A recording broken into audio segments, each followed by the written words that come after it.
A lot of people don't think spawn of Tzeentch are good, but I would beg to differ. If you look at this engagement, where things go quite smoothly, and compare it to this one, where the spawn are used slightly less efficiently, you'll see things don't go nearly as well. The flank takes a lot longer to break through, and the middle loses the fight. So what's going on? It's the minus 30 armor debuff. The spawn of Tzeentch apply this debuff every time they hit a unit, and it lasts 10 seconds. And this can have a pretty dramatic effect, especially for Forsaken, who have very little armor piercing. In some cases, they'll do 40% extra damage, and as a baseline, you can expect them to do 20% more at least. To show the difference, these Chaos Warriors had a 30 armor debuff, and they got dropped just below half HP, and this is quite a bit less compared to a unit that isn't debuffed. But while Chaos Warriors are good for demonstration, they're not the best targets for Forsaken. If you want to know the best units to debuff with Chaos Spawn, think units with 70 armor or less. At these values, armor is low enough where Forsaken, Blue Horrors, and Pink Horrors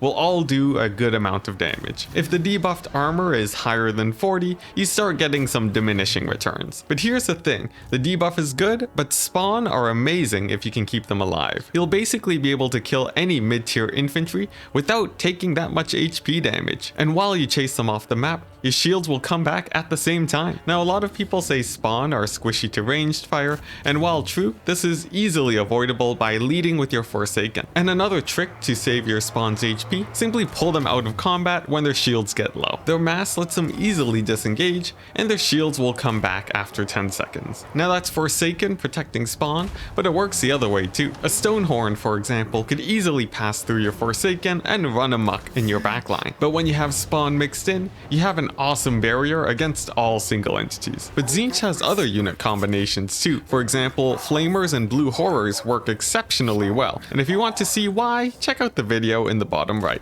Now, if you want to support the channel and buy AAA games for cheap, you should really check out Fanatical in the description. The deals are actually pretty good.